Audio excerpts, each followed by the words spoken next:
వీరు చంద్ర గారు. చంద్ర అంటే ఇంటి పేరుతో సహా ఆర్ల చంద్ర.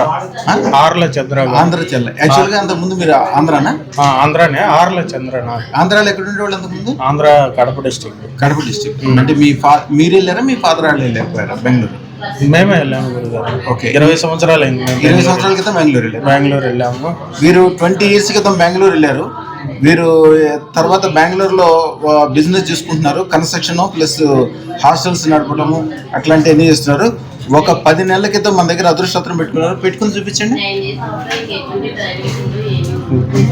10 నెలల క్రితం పెట్టుకున్నారు అదృష్టపత్రము. అలాగే వాళ్ళ ఫ్రెండ్స్ని కూడా తీసుకొచ్చారు, వేరే వాళ్ళని కూడా అదృష్టపత్రం పెట్టించడానికి.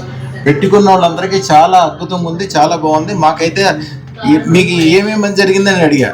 సార్ నేను కొన్ని చెప్పలేను సార్, చెప్పలేనంత అద్భుతంగా ఉంది, అన్ని రకాలుగా మంచి జరిగింది. ధనం కానీ, సుఖం కానీ, ప్రశాంతత కానీ, అభివృద్ధి కానీ, ఎక్కడ చేపెడితే అక్కడ బంగారం ఓటం, ఇట్లాంటివన్నీ చాలా మంచి జరిగింది స్వామి అని చెప్తున్నారు. వారినే అడిగి ఏం జరిగింది, ఎట్లా జరిగింది. అయ్యా మీ పూర్తి పేరు? నా పూర్తి పేరు చంద్ర గురుగారు. తండ్రి గారి పేరు? తండ్రి గారి పేరు చెన్నయ్య.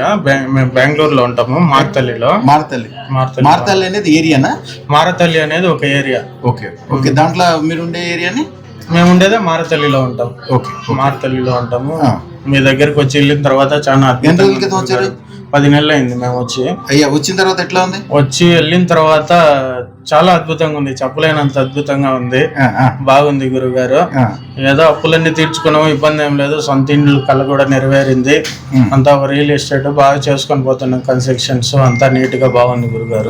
చాలా అద్భుతంగా ఉంది. మీకు ధన్యవాదాలు తెలపడానికి వచ్చాం గురుగారు. అయ్యా ఇప్పుడు యాక్చువల్ గా ఏమవుతుంటే వ్యాపారంలో ఒక్క చోట నుంచి వేరే చోటుకి వెళ్ళినప్పుడు ఎందుకోసం వెళ్ళామనేది ఇప్పుడు మనసులో ఉంటుంది కాబట్టి తొందరగా సక్సెస్ అవుతారు. రాజస్థాన్ నుంచి వాళ్ళు ఎడారిలో ఉంటారు మార్వాడీలు, అక్కడ ఏముండదు. ఇక్కడికి వచ్చాక బాగుపడతారు. ఎందుకు వస్తారు? ఇక్కడికి వచ్చిన తర్వాత మేము ఎందుకు వచ్చాము అనేది ఎప్పుడు వాళ్ళకి గుర్తుంటది మనసులో.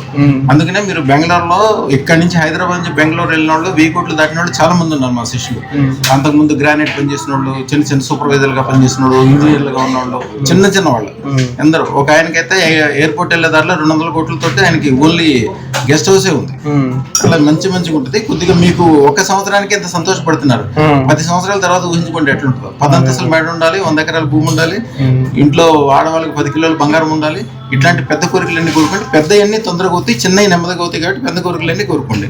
అది దానికి మంత్రం విధానంతో పాటు రోజు పొద్దునే చదివే ఒకటి విధానం కూడా ఇస్తారు. దాని ప్రకారం చేసుకుంటే జీవితం అద్భుతంగా మారిపోతుంది. అయ్యా మీరు అందరికీ ఏమైనా చెప్పదలుచుకున్నారు? అదృష్టం పెట్టుకున్న వాళ్ళకి, పెట్టాలనుకున్న వాళ్ళకి? అదృష్టం పెట్టుకున్న వాళ్ళందరికీ చాలా సంతోషంగా ఉంది. మాకైతే ఎటువంటి డోకా లేదు. పెట్టుకోవాలనుకున్న వాళ్ళకి కూడా కొన్ని ఊహాగానాలకు వాటంటే కూడా నేను చెప్పేది ఏంటంటే అదృష్టం అనేది మనం పెట్టుకోవాలా. పెట్టుకున్న తర్వాత మనం కూడా ఒక కృషి ఫలితం చేస్తేనే అదృష్టం అనేది ఒక బూస్ట్ మనకి. నేను చెప్పేది మీరు అమెరికా వెళ్దామని మీ మనసులో ఉండి మనం వెళ్ళగలమంటే అదృష్టం అనేది మనకు ఒక బూస్ట్ ఇస్తుంది. మనం ఇంట్లోనే పనుకొని నాకు ఇది రాలేదు, నాకు బంగ్లాలు రాలేదంటే అది కుదరదు. అది యాక్చువల్ గా 3 రకాలు ఉంటాయి స్వామి.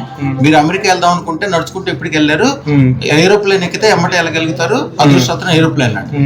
రెండోది సత్సంగం, మంచి మనుషుల మధ్యలో ఉండాలి. ఎప్పుడు చెడ్డ మనుషులు, చెడ్డ మాటలు చెప్పేవాళ్ళు, డిస్కరేజ్ చేసేవాళ్ళు, వెనక్కి లాగేవాళ్ళు, అలాంటి వాళ్ళని ఎప్పుడు ఎంత తొందరగా వదిలేసుకుని వాళ్ళకి ఏమైనా ఇవ్వాలంటే ఇచ్చేసి వాళ్ళకి చేసేసి అమ్మవారి దగ్గర పెట్టిన లడ్డు మీద తేనె చల్లి వాళ్ళకి చేతికి ఇచ్చేసి వాళ్ళని వదిలించుకుంటే వెళ్ళిపోతుంది.